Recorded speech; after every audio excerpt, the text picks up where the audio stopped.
Grab your dice, Wargamers. It's time to fight.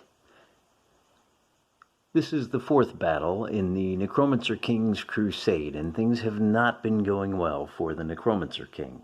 In the previous three battles, he has managed to score a grand total of 0 victories. Now the army of the Saints has pursued his forces deep into the Deadlands, and they have encountered very little resistance up until now. Using Neil Thomas's excellent 1 Hour Wargames, we are going to play Scenario 23, Defense in Depth. This one is a little different for the medieval in that the little bit of defenders that the Necromancer King has been able to cobble together include not a unit of levies, but actually a unit of irregulars. They can move 9 inches and they can fire 9 inches as well. Now, for me, 9 inches means to the second black mark, I am using a 30 by 30 instead of a 36 by 36 table. That's because my counter is actually only about 36 inches across. My mat's 30 inches, so I've reduced all of my measurements accordingly. These guys fight as levies they do a d6 minus, not as levies, as archers, regardless of whether they're firing or in a hand-to-hand combat. However, because these irregular units are in this town or farm and village, they only take half damage from all attacks. Notice that there is a bridge and 2 fords, although that ford is unusable because remember, forests are not they block all movement and all fire when using the medieval rule set. Except in this case, where those irregular units, and actually all of the blue units, can enter the woods, so they have a little bit more maneuverability. Notice there's only 3 units on the board for the Necromancer King. There are actually 6 for the army of the Saints. The 6th you can't see, there's actually... Just to bring you up to speed, there are 3 knights, 2 men-at-arms units, and 1 unit of archers. This is men-at-arms, and archers. You can tell the difference because the men-at-arms are in close order and the archers are fairly irregular. They come on the board in turn 1, and they get the first turn. Try to get those in the right place. Victory conditions. The army of the Saints needs to exit 3 units off the south table edge. If they exit 3 units, they win. If they fail, they lose. That's all there is to it. So we have an asymmetric warfare here. Their goal is to destroy, theirs is to break free, and that's about all we need to worry about before we get started. Oh, no, that's not true. One more thing. My dice tray in this case represents impassable terrain, and this hill actually covers this whole corner from here to here. So the hill doesn't actually have any effect on... Well, let me think about this. Remember that these scenarios are written for a host of different eras. So the scenario will play very differently depending on which era you are wargaming. In this case, medieval, the hill doesn't actually have any effect whatsoever. Let me just double check. I have a nice little cheat sheet here for Team Red and Team Blue, and it also includes movement, melee, the effect, the Woods Marsh Rovers, yep. Nope. Hills have no effect. So I'm going to leave this nice little ruin there just to give it a little bit of visual flair. And with that, we're ready to proceed.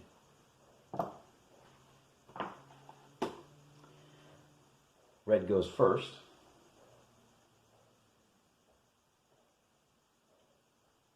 So we'll bring them right up, and our men-at-arms pivot on center and move half the distance over on their left flank.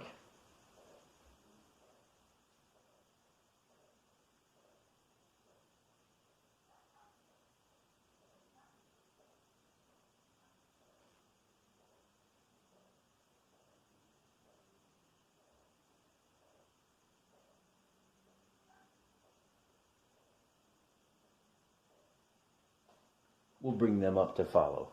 Now it is the first turn for the Necromancer King. Obviously his levy is going to maintain the protection there. These boys are going to move up and turn just a little bit, forcing them to make a difficult decision. They will charge to impact here. And what is this? Oh my gosh! The Necromancer King has another irregular unit. I know they look like knights. Actually, they don't look like knights. They look like an irregular unit. Again, special rules. This is designed to be run as kind of a partisan warfare in World War II. At any rate, they are going to hold their position. That 9 inches means they have a range that looks like that. And they are actually, I take it back, they're gonna fire at these archers. I'll just leave that there for now. So we have 2 combats. They fire at these archers and do d6 minus 2 damage. So they do 1 point of damage to the archers. Not bad for ill-trained rabble. And then these knights, impacting at the ford, do 5 to knight number 2. First blood, second turn comes around. Nothing we can do here. These knights will...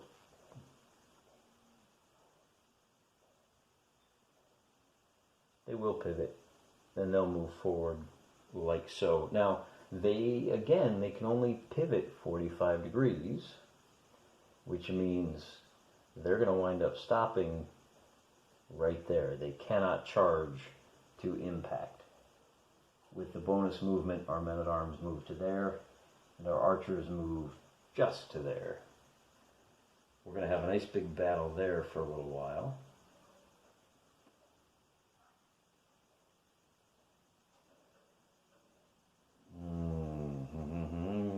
We only have 1 combat for the Army of the Saints, but they managed to do 6 damage to Knight 2. And that, I suppose it's important enough. I should put out our turn counter. Easy for me to say. There you go. Turn number 2.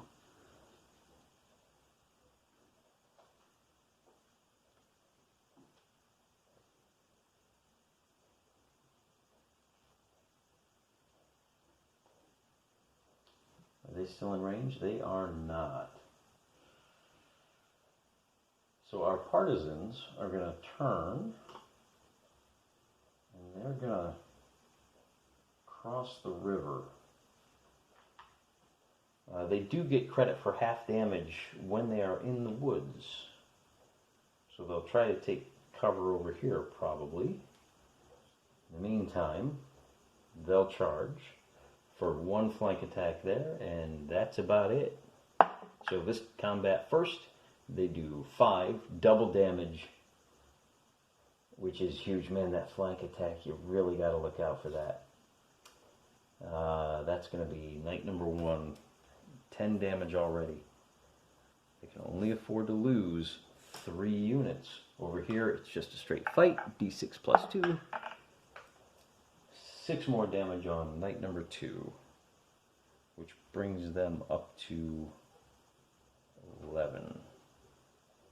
So they are both badly hurt, but there's nothing they can do. They're already trapped. Red team can't move through the woods, so there's not a whole lot they can do, except pivot.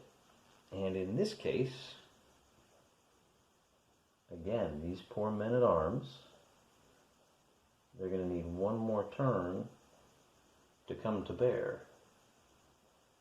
The archers will move to here and stop, because they're going to take a pot shot at these guys. d6 minus 2, they do no damage. These knights do some damage here. I don't know if you can see that. They did 3 damage. That kind of revenge is not going to do you much good, my friend. Knight number 3. Well, we're going to call that Knight 1 and Knight 2, actually. So a measly 3 damage there. And over here, I think this is going to be critical. If they can punch all 3 units through, 5 more points of damage on Knight 2. 1, 2, 3, 4, 5. And that's the end of... Oh, you know what? We're halfway. Turn 3.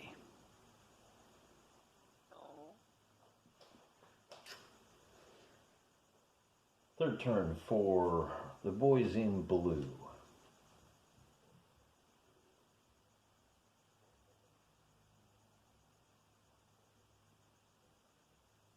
I'm going to pivot. No, take it back. They're gonna seek shelter of these woods right here. No movement, no movement. Just a whole lot of combat. Our knights are gonna do, wow, 3 points of damage. Nobody seems to want it this time. Who is that? That is knight number 1. No, it's not. That is knight number 2. Who has 1 point of damage left to go. Oh, these guys can now fire. They have a 9-inch range, so they're going to unload on the flanks of these guys. That is a flank attack.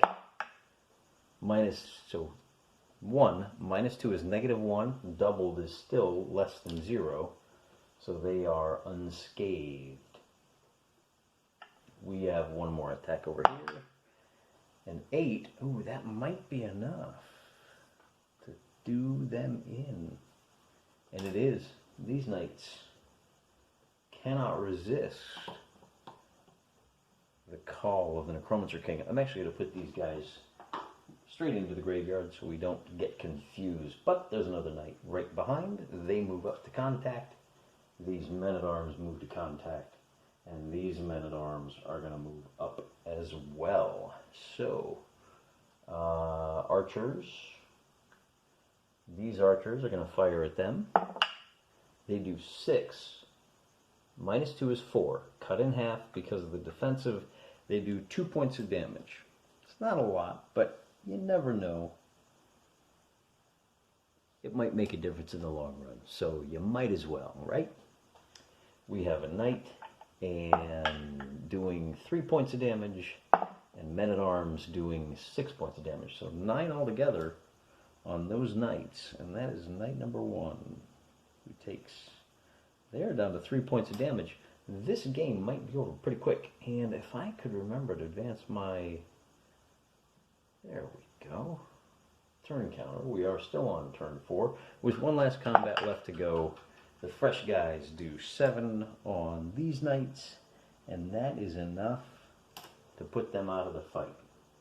Will it be enough? We'll have to see, because it's the Necromancer King's turn again.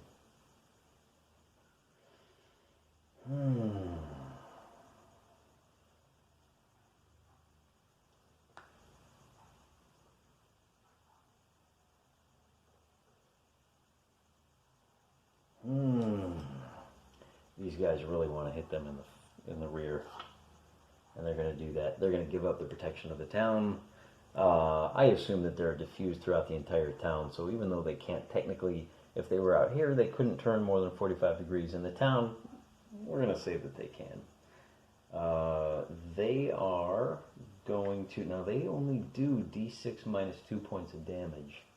So here's the question for the Necromancer King. Does he want to try to slow these guys down?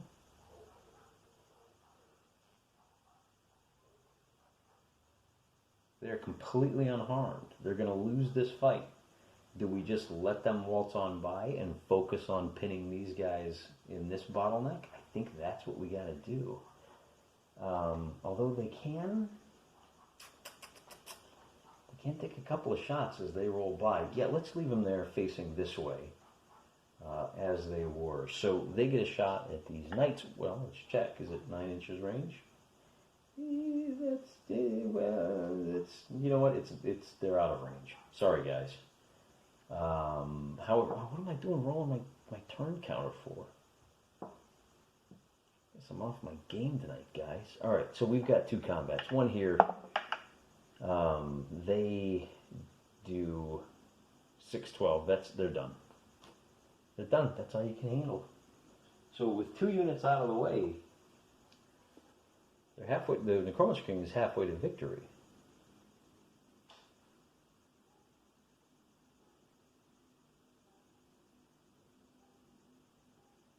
That was a mistake. He should not have left the protection of his town. Now he's much more vulnerable. You know what he should have done was charge this guy in the flank. Because then he gets a big even Stevens for 0 damage against this guy. But he will slow down those archers over there.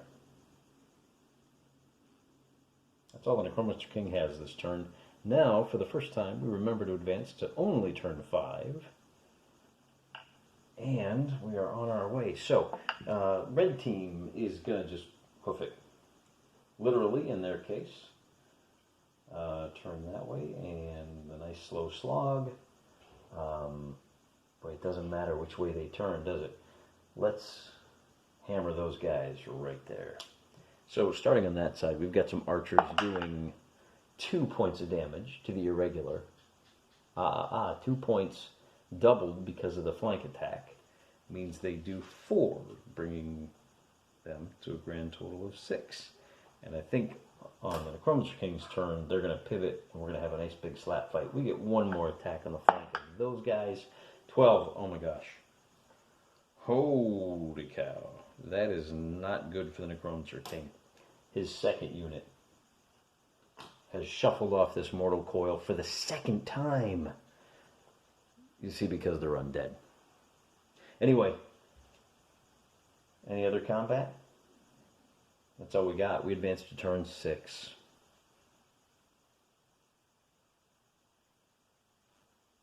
No.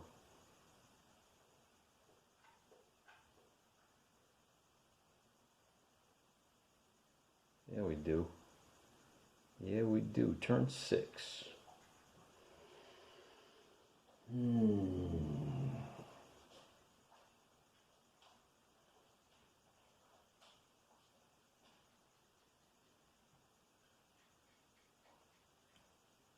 They're gonna boogie. They're gonna boogie. Hey, doggo, how you doing? You gonna say hi to the viewers? Yeah, just give it a shake. Go back to snoring if you would. Pivot to face. Archers get the flank attack. Does no damage. 1 minus 2. They get a straight up attack for 6. So those men-at-arms reduce the irregular to just 4 hit points left. And that's it for the attacks on this one.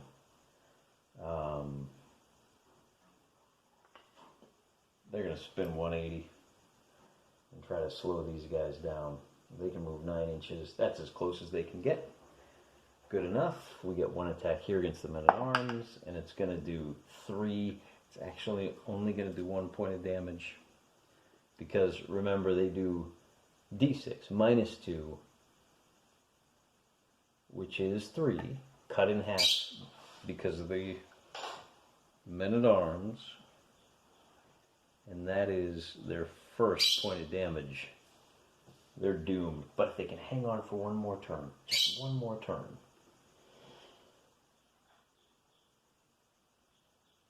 We'll see. I think that's it for the Necromancer King. Yeah. So we're on to turn 7. And this game is going to go quick. There you go. Turn 7. 1 victory point.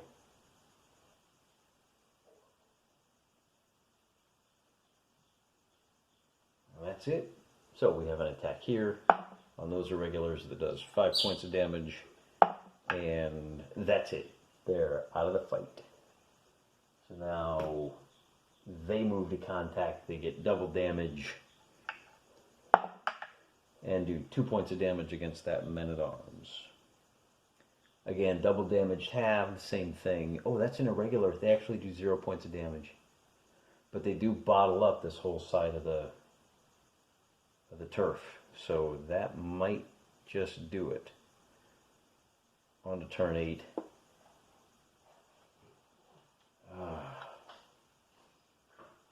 Do they run over, finish them off, and hope they have time to clear the field? Or should we just clear the field? They're just going to clear the field. That's it for that. We got 1 attack against those irregulars. 5 points of damage. Not too bad. They do turn to face, however. So what we're left with is a bit of a dice off on that side of the 0 points of damage. On to turn number 9. Man, if they can hold out long enough. So on turn number 9, these jolly fellows still haven't cleared the field. I mean, that takes almost 4 turns just to get that far. You better be quick. You've only got 2 turns to knock those guys out and get off the field. A 2 takes them to 7. It's their turn. They attack the men-at-arms back and do 0 points of damage. On turn 10, a second victory point is scored.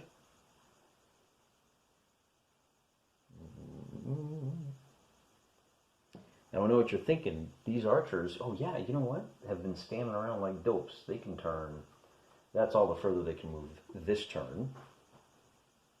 Next turn they can move into the town. I think it's all over, but let's go ahead and do the fight. 2 more points of damage to those irregulars. The irregulars attack back and do no damage. We're on to turn number 11.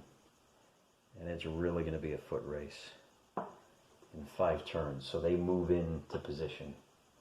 There's our attack. 3 points of damage, taking those irregulars down to just 3 left. The irregulars counterattack and again do no damage. All they do is pin them in place. Moving on to turn number 12. You know, it's taking longer for me to find my turn than it is. Maybe I need to get one of those Litco turn counters where you can just click it. Turn number 12. Oh, you know what else? Nope, it's over, because these archers get the bonus movement for being on the road. It's just a question of whether or not those men-at-arms can beat the irregulars. Your professional soldiers, they still have 1 hit point left. What are you doing on their turn? They do 6, they do 4, they do 2 to those men-at-arms, leaving them with just 13. So that battle's really over as well. On turn 13, these archers make it just to the border, and regardless of what happens here, turn 14, the Army of the Saints wins the day once again. Once again, the Necromancer King pulled a couple of stupid blunders over here. They were just overwhelmed. Let this be a lesson. Always bet on good, because evil is dumb. Our next battle will be the last in the campaign, and it's probably going to be just a mopping up, but let's see which scenario it is, just to give you that little bit of teaser to tune in next time. Adding 24 to that takes us to scenario 26, where we will be playing the triple line. Oh, it's another complicated one. So, something to look forward to. In the meantime, I want to flip back to scenario 23. Because I want to know what the heck Neil Thomas was thinking about with a scenario like this. And he writes, Insurgent warfare offers scope for a slightly different but extremely challenging wargame. Yeah, have you ever played Force on Force? Tell me about it. Allowing as it does for inferior forces to take advantage of difficult terrain, therefore springing a surprise upon an unprepared foe. This game is loosely based upon the Battle of the Yellow Ford in 1598, fought between the English and the Irish it derives some inspiration from one of Charles Stewart Grant's scenarios. Further reading, take a look at his Charles Stewart Grant's scenarios for Wargames, or CF Wessoncrafts with Pike and Musket. Although, you know, ours was medieval, not Pike and Musket. Hope you like this prize. Hope you're having a great day. Go out, do good, be good, fight your own Necromancer Kings. Good night and God bless you all.